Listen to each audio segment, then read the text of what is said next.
I wanted to try to put a little bit of what we're doing today in context. And I don't know if you've seen or heard of this book. It's called The Metropolitan Revolution. It's by two individuals at the Brookings Institute. And if you want to feel good about working in municipal government, this is the book to read. Because they talk about how there's a revolutionary current, and define it as cities and metropolitan areas are the engine of economic prosperity and social transformation in the United States today. And they note that in the traditional political science textbooks, the United States is portrayed nearly as a hierarchical structure. The federal government and the states are at the top, the cities and metropolitan areas are at the bottom. The feds are the adults in the system and setting the direction. The cities and metropolitan areas are the children waiting for their allowance. The metropolitan revolution that they speak of is exploding this tired construct. Cities and metropolitan areas are becoming the leaders in the nation, experimenting, taking risks, making hard choices, and not asking for permission from the federal government. And they talk about how this revolution is spreading across the United States, and I thought what they describe here is particularly appropriate for what's happening today.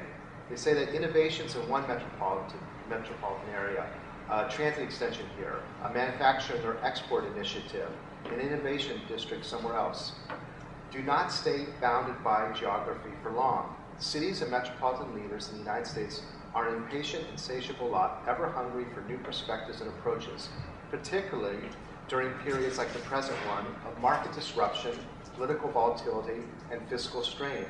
The demand among metropolitan leaders for pragmatic solutions that can be rapidly deployed could not be higher.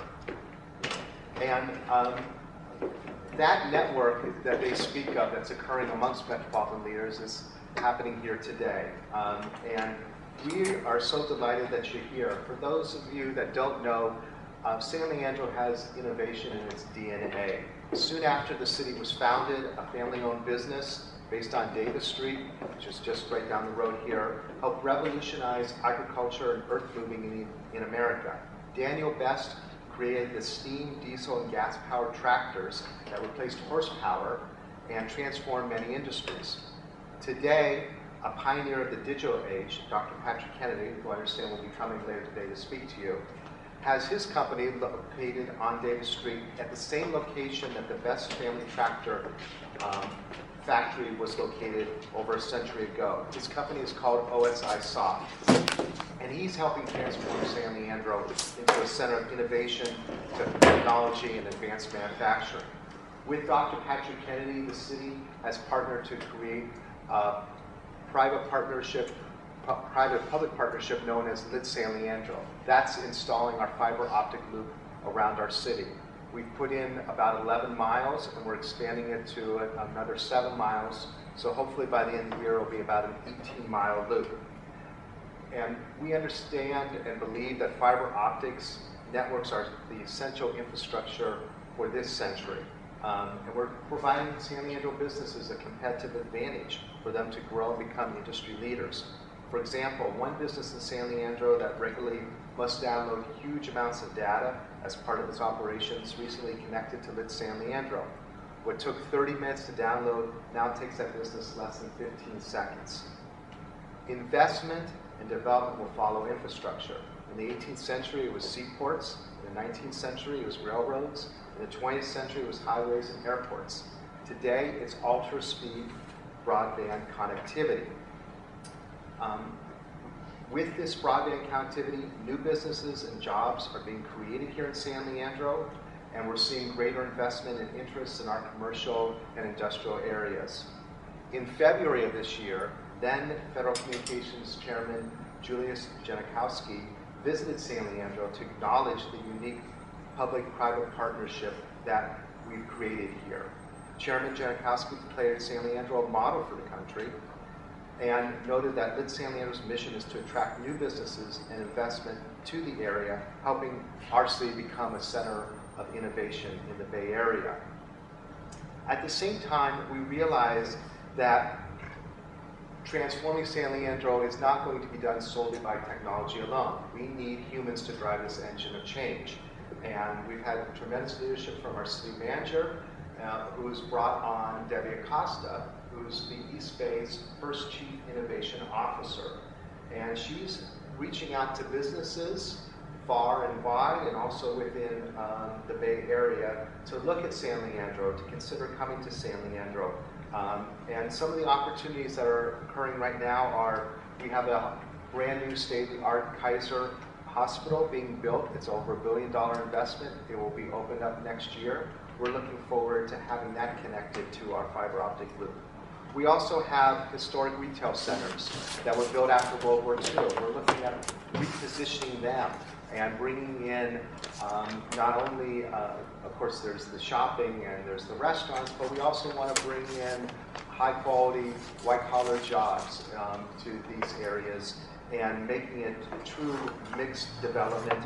Also looking at perhaps putting in more housing nearby. For example, we're talking about the Bayfair Center here in San Leandro. We also have the Westgate development, which used to be a Chrysler car factory 50, 60 years ago. At the ground floor, it's all retail, largely. Home Depot, sporting goods stores, etc. There's a Walmart on the property.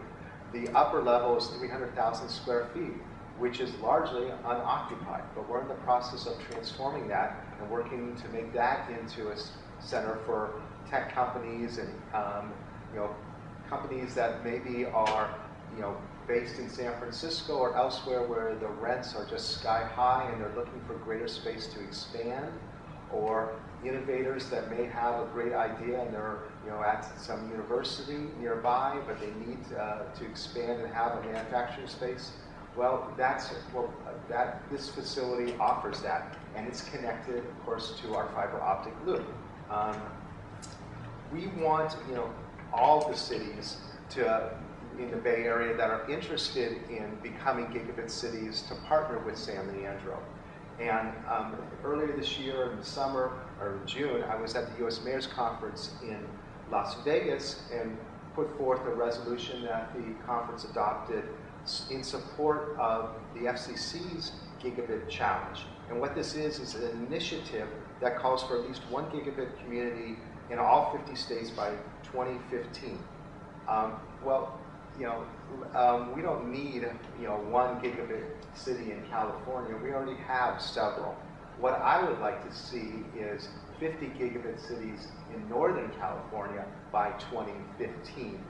And you are the pioneers of this initiative in Northern California. We would love to see you, each and every one of you, become a gigabit city and form a regional network. Time doesn't stand still. Change is constant. The Bay Area is the innovation center of the world, but it's not guaranteed that it will stay that way.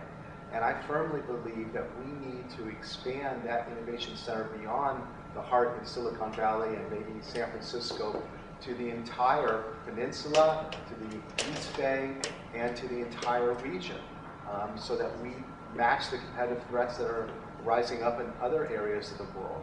And the only way we're going to achieve that is to continue to innovate here and to form partnerships.